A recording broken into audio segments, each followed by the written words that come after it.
Now that we have the dead load conditions on our cross girder, which we're designing, this is the condition.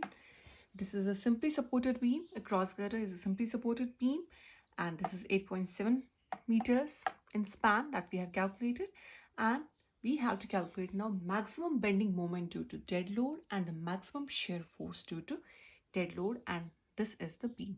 So let's go and calculate both of them one by one. All right. So both cross girders and stringers are simply supported beams. We have designed our section for the stringer, which we selected a size Indian Standard Wide Flange Beam 550, ISWB 550, and then we checked for stresses. It was all right. Now we are designing the cross girder for the steel truss bridge, for which the dead load conditions have been calculated, and they are like this as shown in the figure, and we have to calculate the maximum bending moment due to dead load, maximum bending moment due to live load, as well as shear due to dead and the live loads respectively. First we have to calculate the dead load bending moment. All right, let's make beam once again. How much is the span of our cross girder? 8.7. We have calculated it. Then 0.6 from this side, 0.6 from this side. This is the width of the curbstone. After that, we'll be having loads due to stringers, including the weight of connectors. 1, 2, 3, 4, and 5. All right, 6 kilonewton, 6 kilonewton, and 6 kilonewton. This is the dead weight due to the stringers, including the weight of connectors. Then we have a uniformly distributed load, which is the dead load of the slab and the wearing course and the cross girder as well, which we calculated by formula 0.2 L plus 1, which is a general design consideration. This is how much? This is 38 kilonewton per meter. All right, so this is the dead load condition on our cross girder. Spacing is 1.875 meters, 1.875, 1.875, 1.875 meters. All right. Let's calculate. This is our beam. This is simply supported beam. We have to calculate the maximum bending moment due to dead load on this beam. This is our cross girder. For simplicity, let me name this A and this B. Now the first step to calculate bending moments is to calculate reactions first. So we'll be taking moments about A. Taking moments about A, it will be RB, reaction at B multiplied by the span. How much? 8.7 meters. I'm calculating the reactions and I'm taking the moments about A. So RB into 8.7 is equal to, let's calculate one by one. First, this point load, 6 into 0.6 plus 6 into this load, 0.6 plus 1.85 or 1.875 plus 0.6. All right, then this plus 6 into this load, twice 1.875 plus 0.6.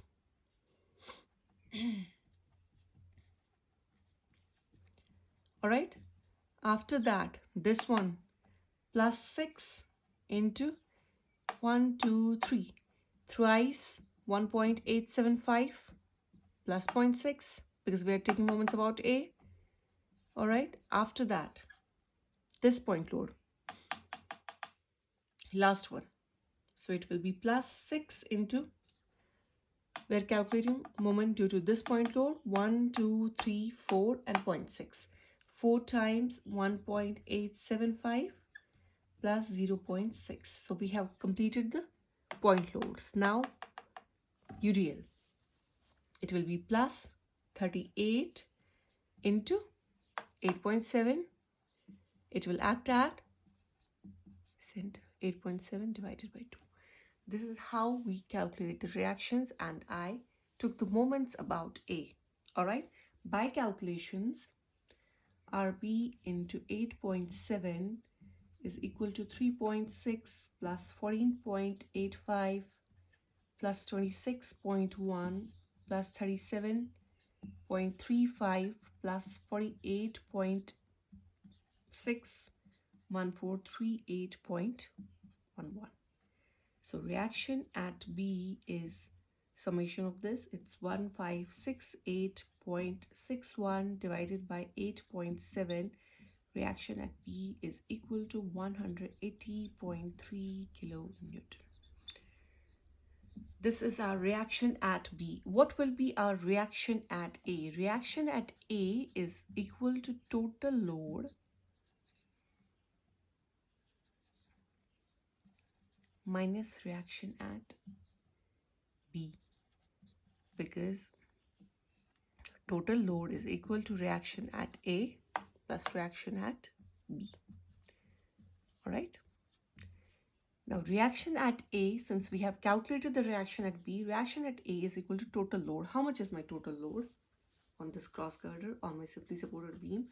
Let's calculate the point loads first. 1, 2, 3, 4, and 5. 6 into 5 kilonewtons. All right. Plus, let's calculate due to UDL. It's 38 into 8.7. 38 into 8.7 minus RB. So total load is equal to 360.6. I'll be subtracting reaction at B, which is 180.3, which we just calculated. So reaction at A is also equal to 180.3 kilonewtons. It must also be noted that the beams having symmetrical, simply supported beams having symmetrical loadings, because this had the symmetrical loading, have the equal reactions at each end. All right, now I have reaction at B, I have reaction at A, which is same, both are same. I have to calculate the maximum bending moment. It must be noted that the maximum bending moment for simply supported beams with symmetric loading occurs at center. Let's calculate. How much is the center of my cross girder? 8.7 divided by 2, that is 4.35. Now let's calculate that.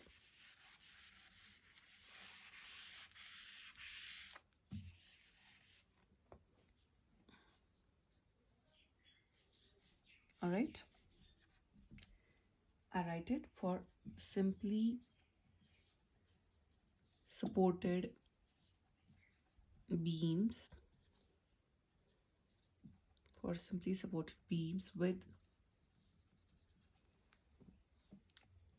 with symmetrical loadings or symmetric loading.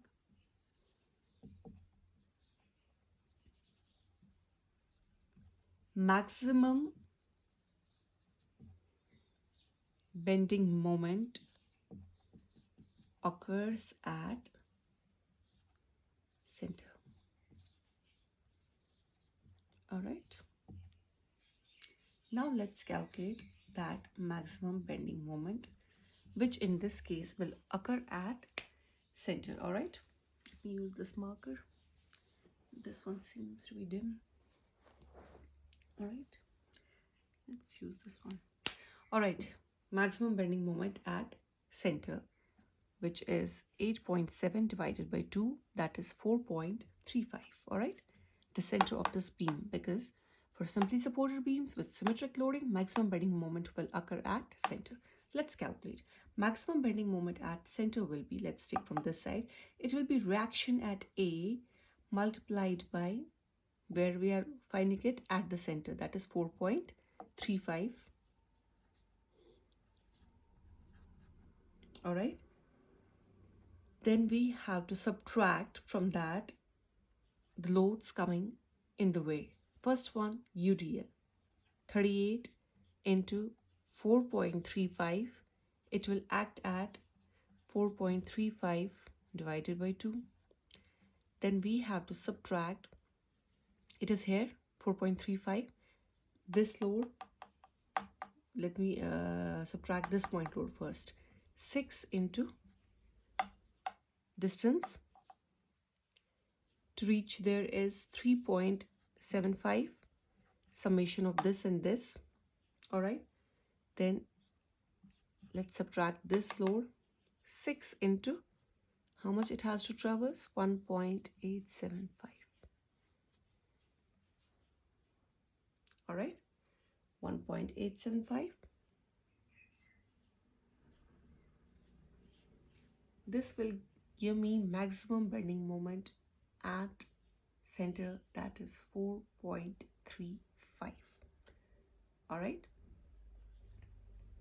reaction at A multiplied by 4.35, subtracting UDL first, 38 into 4.35 multiplied 4.35 by 2, then this point load will come in its way. This one, 6 into 3.75. All right, 3.7 I calculated. This is 4.35 minus how much? 0.6. Then 6 into 1 point, this nearest one, 6 into 1.875. All right. So let me calculate the maximum bending moment. How much is that reaction at A? It's 180.3 kilonewton. Reaction at A is equal to reaction at B. All right.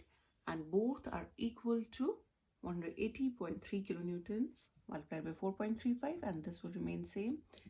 38 into 4.35 into 4.35 divided by, this was the point of calculating reactions first, 2, so that I may get my RA or RB for that matter if I take from this side.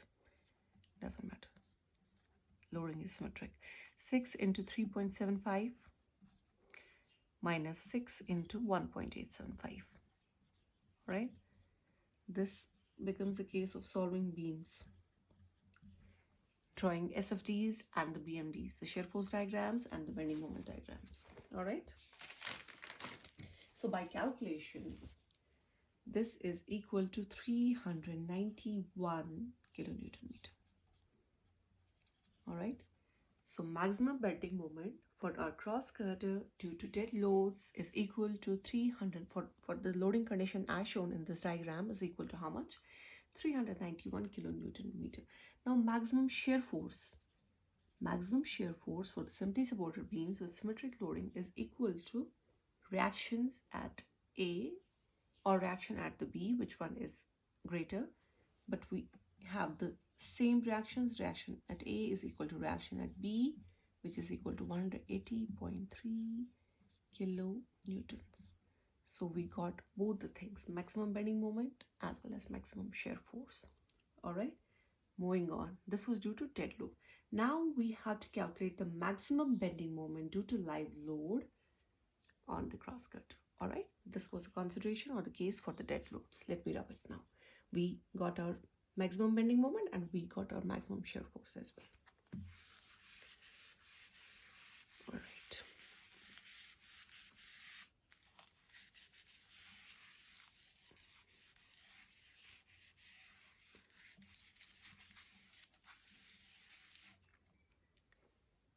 Now maximum bending moment due to live load. Live load is our RC class AA tracked vehicle. The maximum bending moment due to live load occurs when the two tracks are spaced symmetrically from the center of cross girder.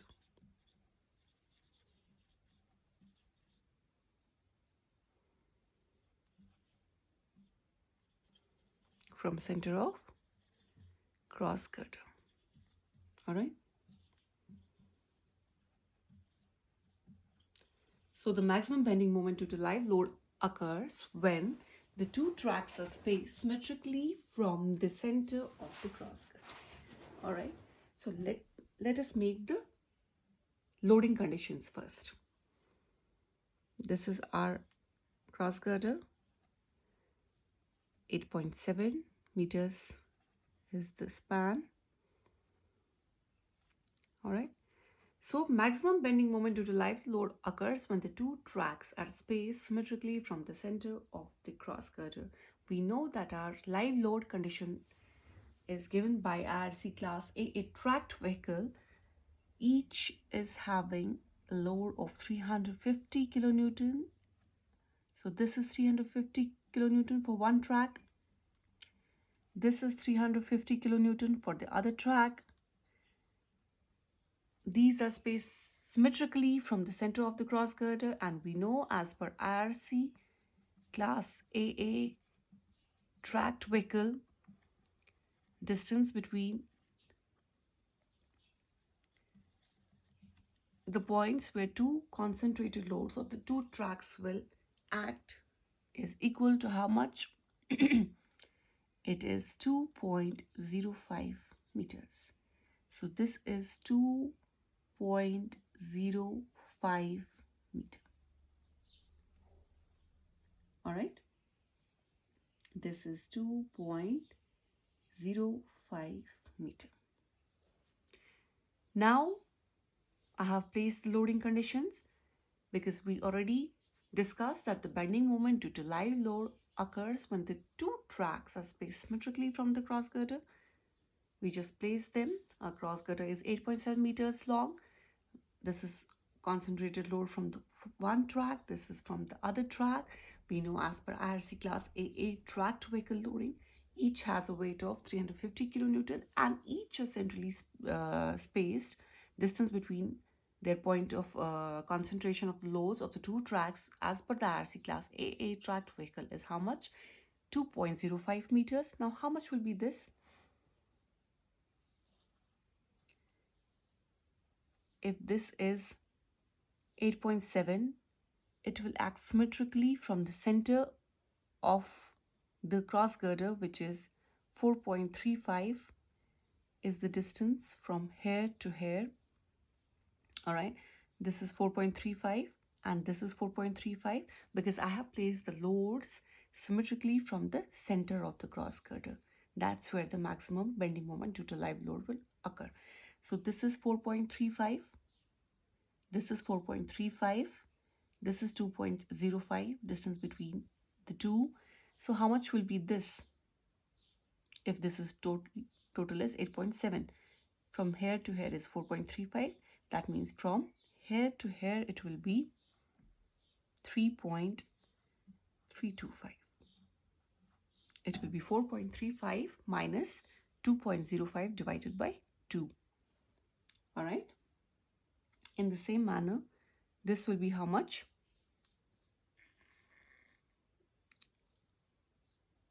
This will also be 3.325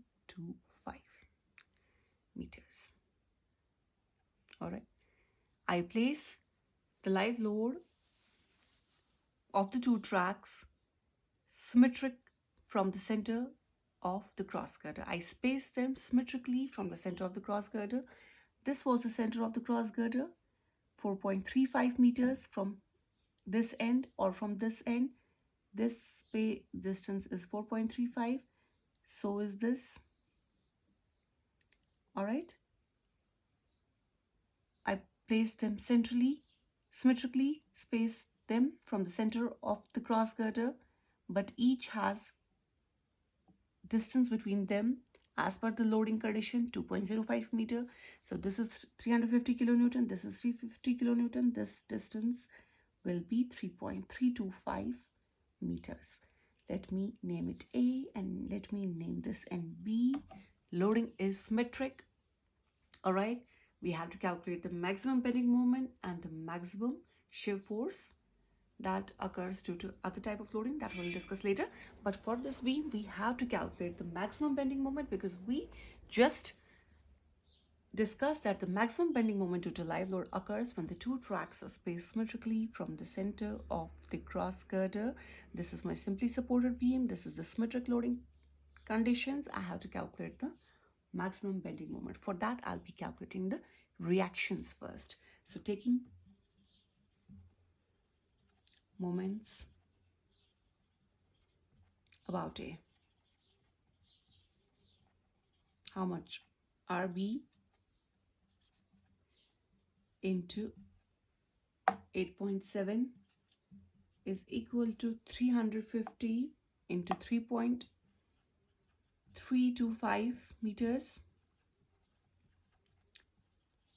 plus 350. How much will be this distance? This is 3.325 plus 2.05. This is how much? 5.375. All right. I am calculating moments about A. So RB into 8.7 is equal to 350 multiplied by 3.325 plus 350 multiplied by 5.375, which is the summation of this distance and this distance. By calculations, RB reaction is equal to 1163.75 plus 188.25 divided by 8.7, which is equal to 350 kilonewtons. All right, I got my reaction at B, which is 350 kilonewtons. In the same way, if I'll be calculating reaction at A, that will be how much total load minus reaction at B. How much is the total load? 350 kilonewton plus 350 kilonewton, that is 700 kilonewton minus reaction at B, that is 350 kilonewton, which is also equal to 350 kilonewton, because just we discussed that for simply supported beams with symmetric loading conditions. Point 1, each end has the same reaction. Point 2, maximum bending moment occurs at center. Now I have to calculate the maximum bending moment which will occur at center, that is at 4.35 meters. Let me rub it first and we'll be calculating. All right.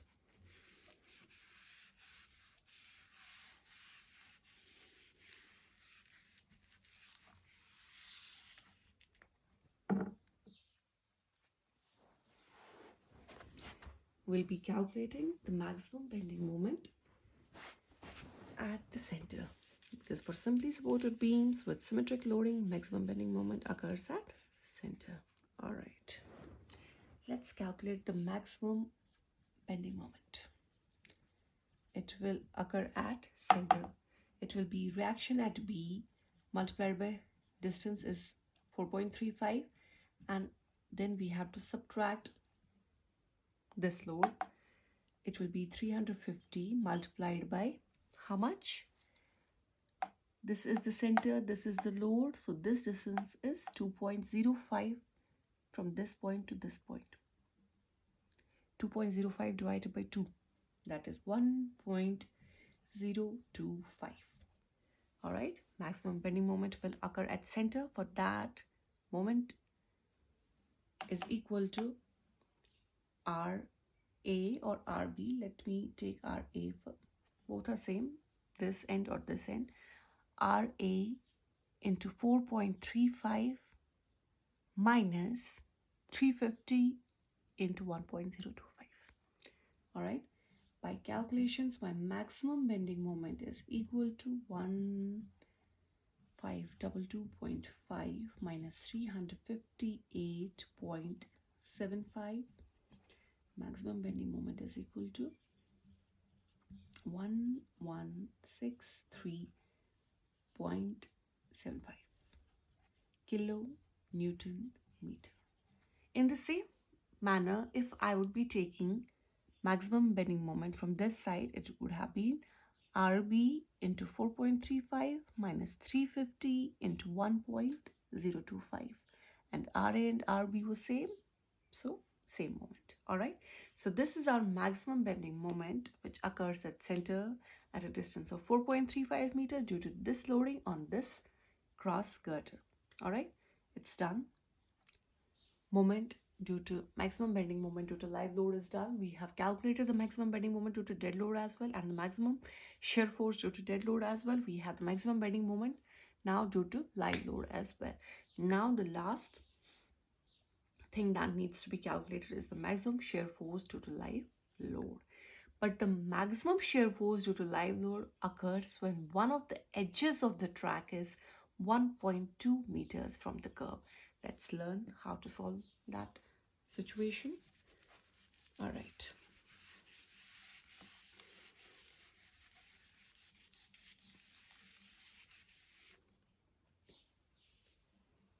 Maximum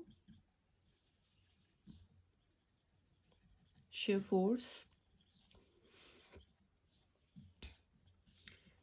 due to live load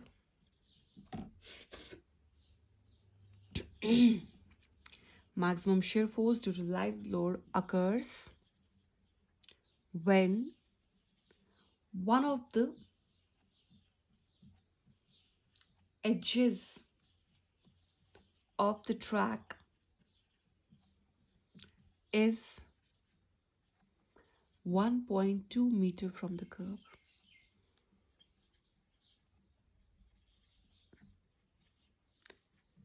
All right, maximum shear force due to live load occurs when one of the edges of the track is 1.2 meters from the curb. All right, this 1.2 meters is the clearance. This must be noted for IRC Class A tracked vehicle. This is the clearance of the edge of the track from the curb.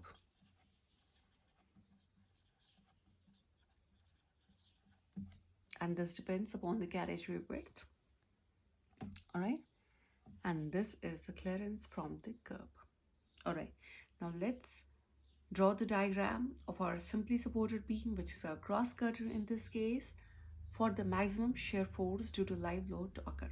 All right, listen carefully. Let me rub it first. This is my cross girder.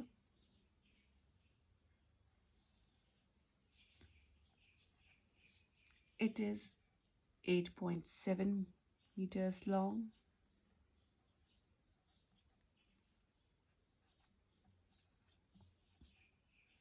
All right, this is already 0.6.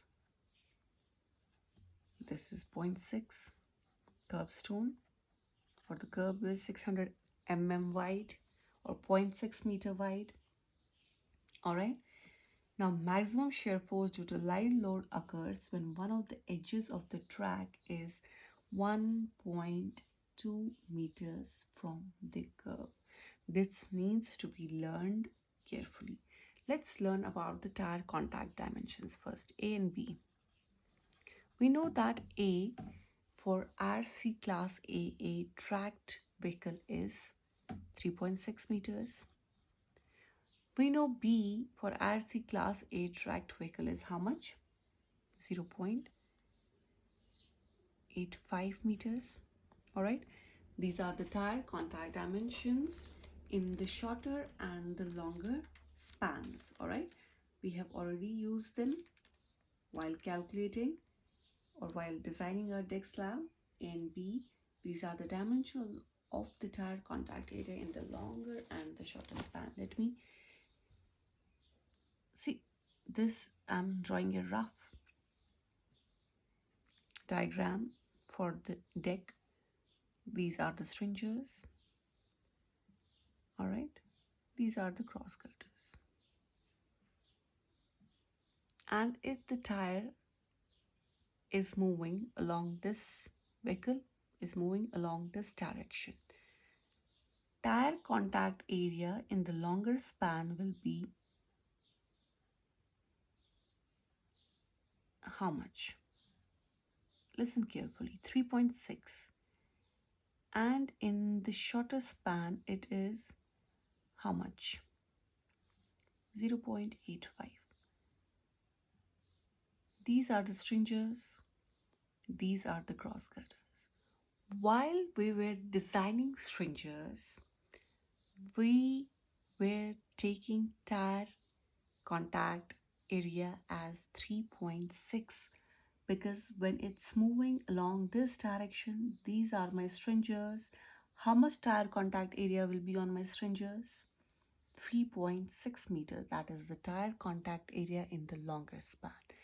And while the same vehicle is moving on this bridge, and these are my cross girders. How much of the tire contact area my cross girders will be having? It will be having this much. The tire contact area in the shorter span, that is 0.85 meters. That is why during designing of stringers, whenever we were having or whenever we had to make diagrams for the loading conditions on this stringers, we were taking tire contact area as 3.6 meters, and now while we are designing the cross girders, our tire contact area will be 0.85 meters. That is the tire contact area in the shorter span. All right. After that, we just discussed that the maximum shear force due to live load occurs when one of the edges of the track is 1.2 meter from the curb. This is the curb, this is 0.6 meter. Now where shall I place my first edge of the track? Listen carefully. This is 0.6 meters. Maximum shear force due to live load occurs when one of the edges of the track is 1.2 meters from the curb. This is 1.2 meter. This is 0.6 meters. All right. Then where shall I place my first edge? One of the edges of the track is 1.2 meters from the curb. This is the edge of my track. But where will the load act? This is the tire contact dimension in the shorter span. How much is it? 0.85. Where will the load act? At the center. 0.85 divided by 2. That is 0.425 meters. All right. One of the edges of the track is 1.2 meters from the curb. That is okay. But the load total tire contact area is from the edge. It is 0.85 meters, and the concentrated load, that is 350 kilonewton, will act at center of it. That is 0.85 divided by 2, that is 0.425. Then I have to again traverse a distance of 0.425 meters. Then comes my first load, that is 350 kilonewton. I hope you got it. All right. Maximum shear force due to live load occurs when one of the edges of the track is 1.2 meter from the curb. So edge of the track was 1.2 meter from the curb, and the tire contact dimension was how much? 0.85. But where will the point load act? It will act at the center of it, that is 0.425 meters. So from this to this, it is 0.425 meters. Then I have to place the other live load. For that, I have the standard condition that they are spaced 2.05 meters apart. Then after 2.05 meter, I have to place my another point load, that is 350 kilonewton. This is as per the IRC class A tracked vehicle loading condition. Then how much will be this one? The total is 8.7 meters. This is 0.6 and this is 0.6. Then we have 1.2 meter, which is the clearance from the curb. Then we placed our first load 350 kilonewton over here after traversing a distance of 0.425 meter. How we arrived at that, we discuss it. Then after 2.05 we have another, that is as per the loading condition. Then this space is, or this distance rather, is from this to this. Remaining will be 8.7 subtracted by all the distances.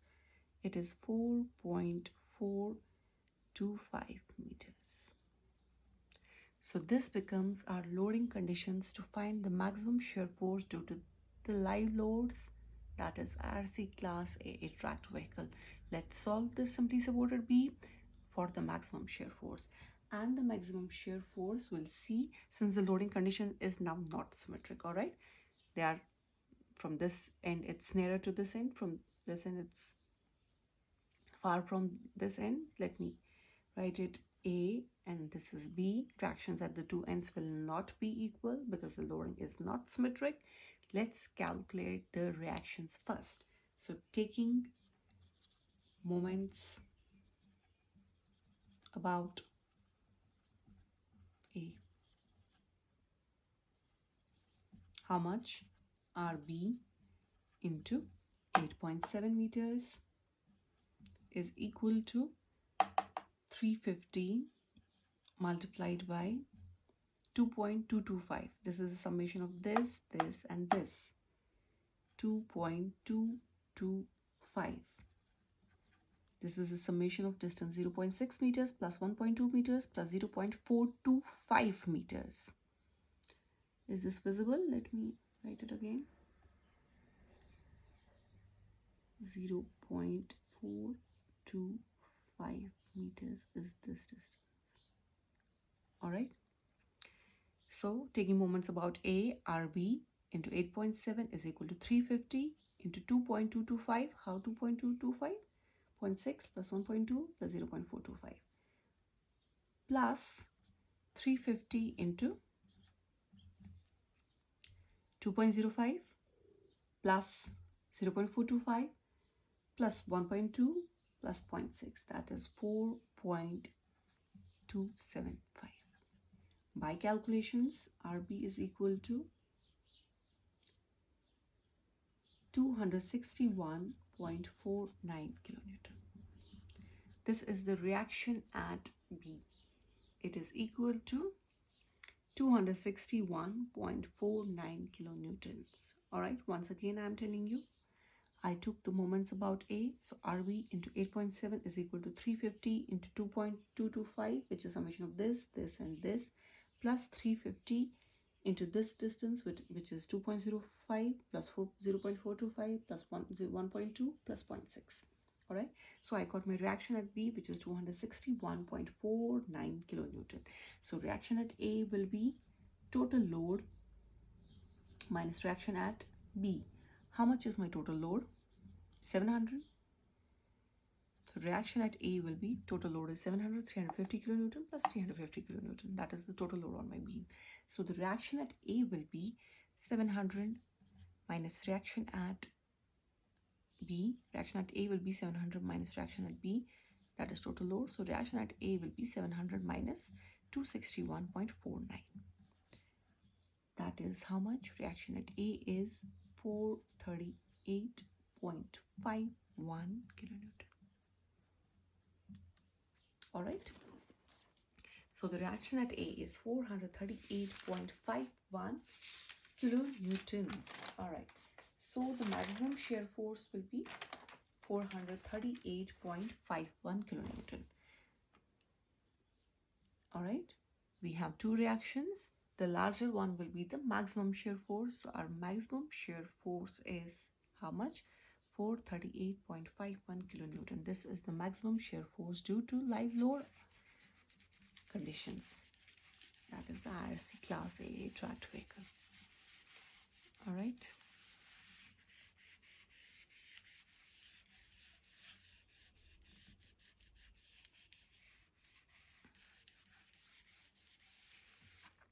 So the maximum shear force due to live load is equal to maximum reaction, that is 438.51 kilonewtons.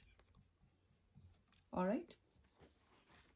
After that, we'll be applying impact factors for our live load moment and live load shear force. Let's apply the impact factor. We took impact factor as 25% when we were designing the deck slabs. We took it 25% when we were designing the stringers. Now we'll linearly reduce it to 10% for designing our cross cutters. All right. So I'll be applying an impact factor of 10%. All right. We'll linearly reduce it to 10%. This is as per the IRC guidelines.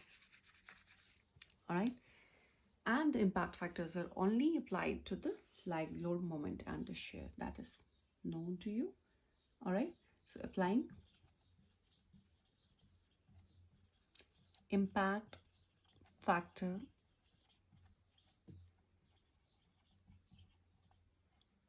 factored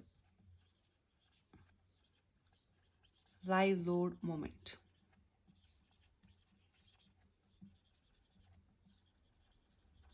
It is 10% I'm applying. 1.1 multiplied by how much was my live load moment? It was 1163.75 kilonewton meter. So my factored live load moment after applying the impact factor is how much?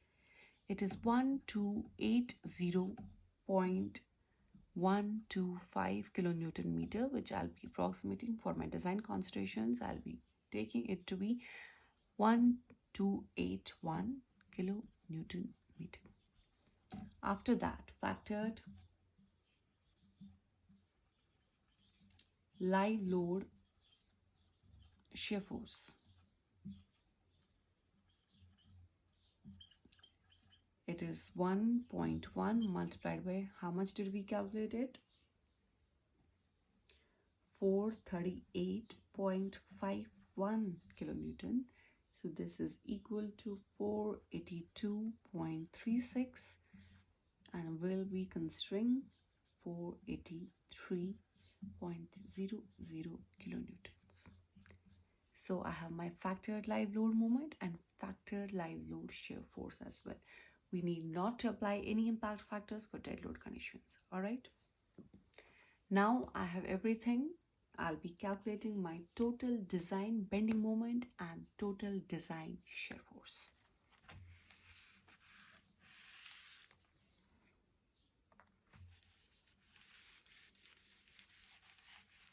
Point is to calculate design moment and design shear force. For that, we had to do all the calculations that we just did for dead load conditions and for the live load conditions as well. All right, so now we arrived at the total design bending moment. How much? How much was the bending moment due to dead load? 391 plus factored live load moment 1281, summation of 21672 kilonewton meter is my design bending moment. Total design shear force. All right. Total design shear force is how much was due to dead load?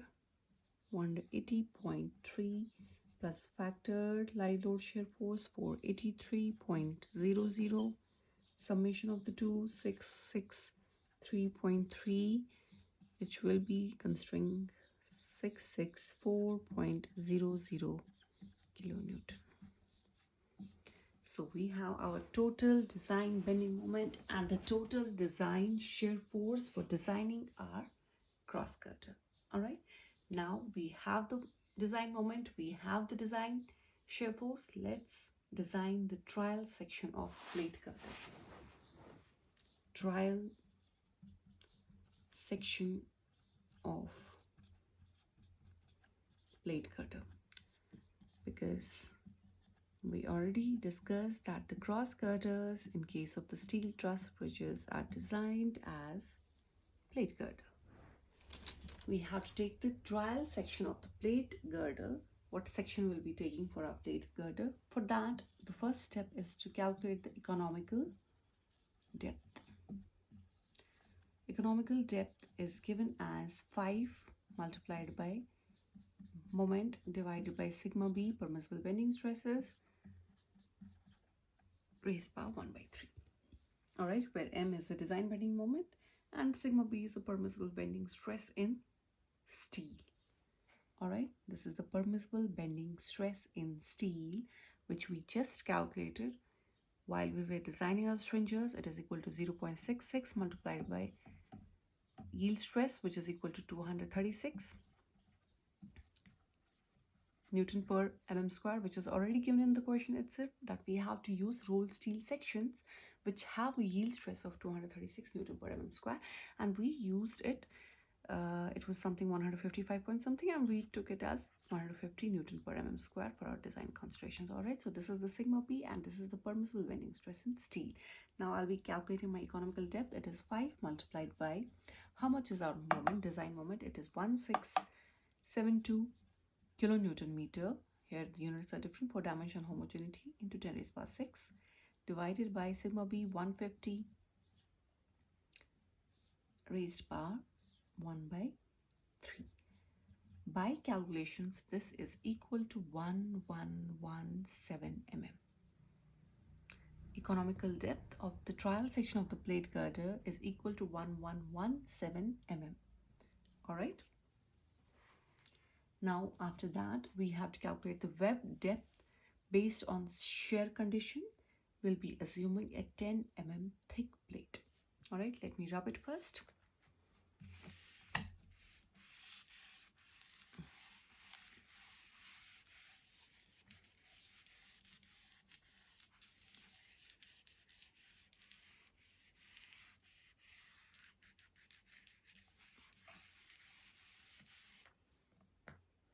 All right, so economical depth came equivalent to how much? 1117 mm. Now web depth based on shear concentration,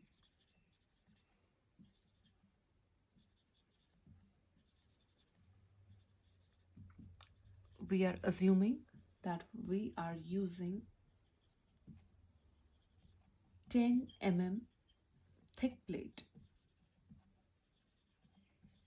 All right, web depth of the trial section of the plate girder is based on shear concentrations, how much of the shear stresses it has to bear, or it can bear rather. So web depth based on shear condition, we'll be calculating that, and we are assuming that we are using a 10 mm thick plate. All right, and the depth is given as, all right, this we have calculated tau. This is the average shear stress. It was how much? 0.4 multiplied by the yield stress, which we calculated during designing of the stringers, and it was equal to how much? It was equal to 94.4 Newton per mm square. Average shear stress. All right, for the rolled steel section, which is having yield stress of 236 Newton per mm square, our average shear stress was equal to 94.4 Newton per mm square. All right, so let's design our web depth based on the shear concentration. It is given by, depth is given by the formula T is equal to V divided by tau multiplied by 10. This is the shear force, this is the average shear stress, and this is the thickness of the plate that we are using. We just assume it to be 10 mm thick. So the web depth will be, how much is our design shear force? It is 664 kilonewton for dimensional homogeneity, multiplied by 3 multiplied by 10 raised to power 3 divided by tau 94.4 Newton per mm square multiplied by the thickness of the plate 10 mm. So depth is equal to 703.38 mm. All right. So economical depth was equal to 1117 mm, and the web depth based on shear concentration is equal to 703.38 mm. Now we'll be adopt web plate of size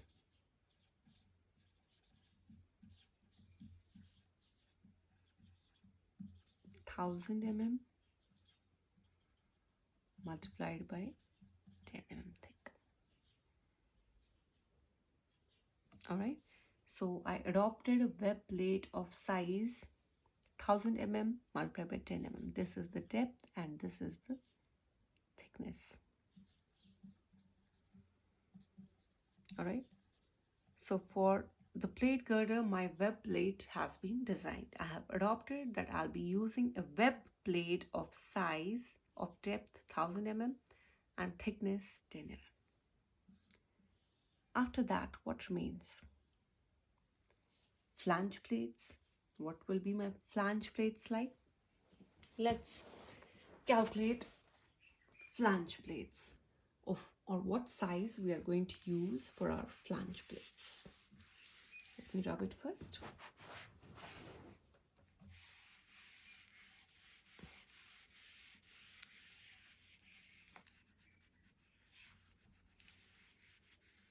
All right. Flange plates.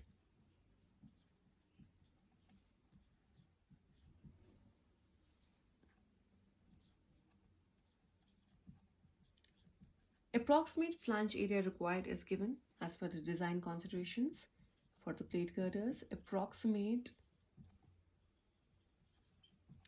flange area required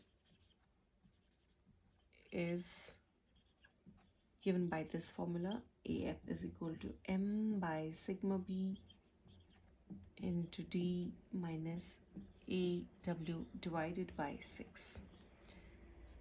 Alright, approximate flange area as per the design considerations for the plate girders is given by this formula. AF is equal to M by sigma B multiplied by D minus AW divided by 6, where AW is the area of the web.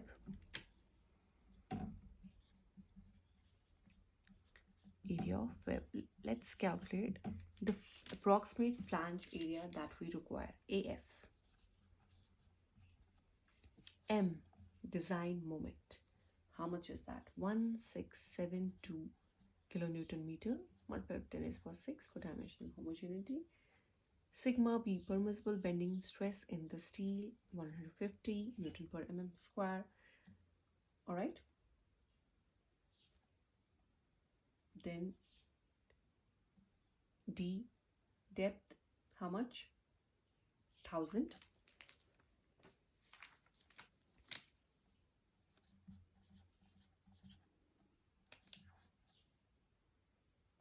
All right. Area of web. How much is the area of web? We just adopted the web plate of size 1000 mm, having depth of 1000 mm and thickness of 10 mm. So the area will be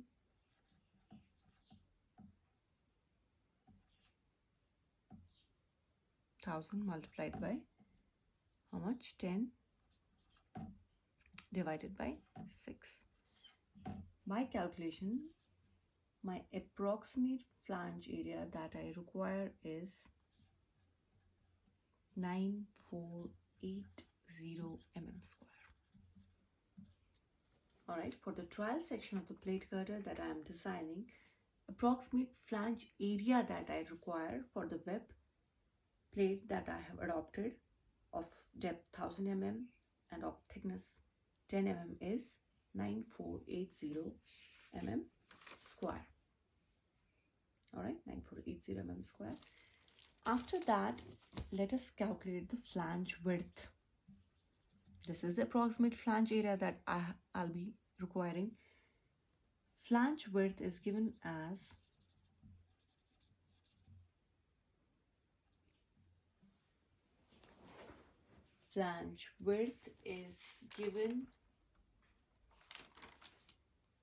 or by the design considerations, we're taking it L by 40 to L by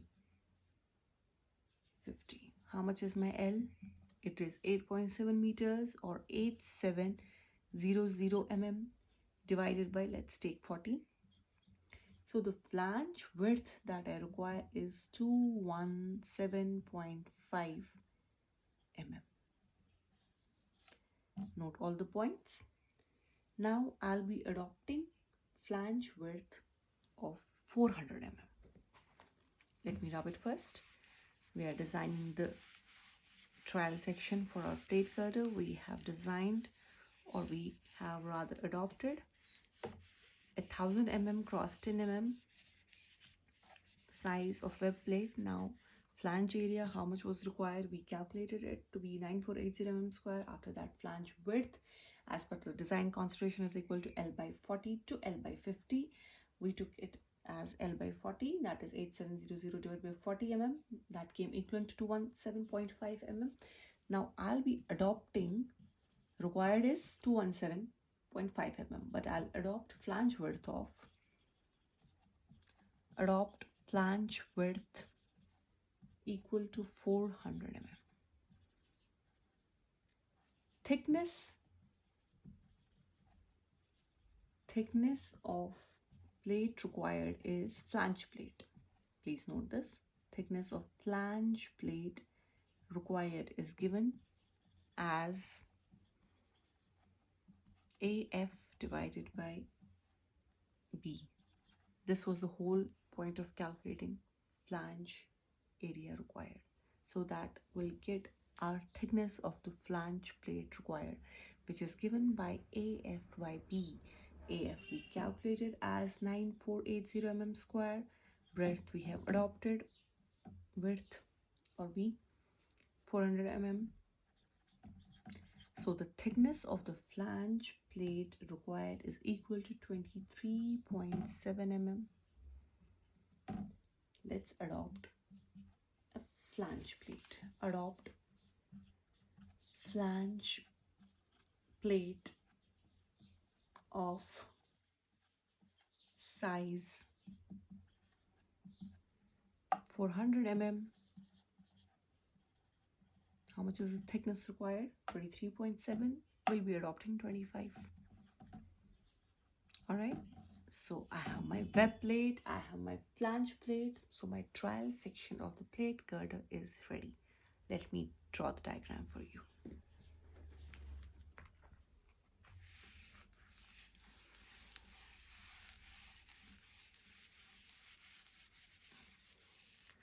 How much did we selected or adopted our flange plate? 400 mm wide, cross 25 mm thick.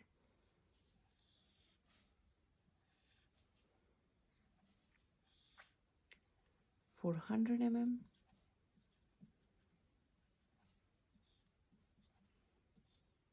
cross 25 mm thick.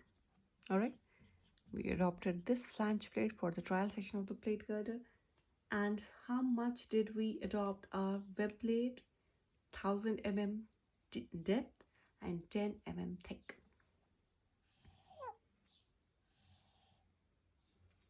Diagrams are not to scale, please mind that.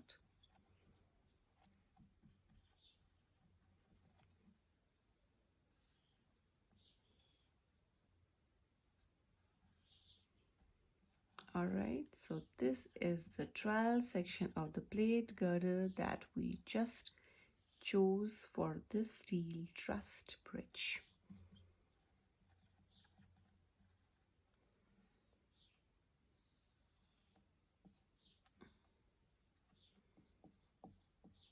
All right, we adopted web plate of size 1000 mm deep and 10 mm thick, and we adopted flange plate of size 400 mm cross thickness 25 mm. So this is the trial section of my plate girder. It's ready for my cross girders of the steel truss bridge that I am designing. Trial section of plate girder. Why this is trial? Because I have to check it for the various stresses. If it is okay and every stress is within the limits, then this section will be adopting. Otherwise, we have to redesign. All right.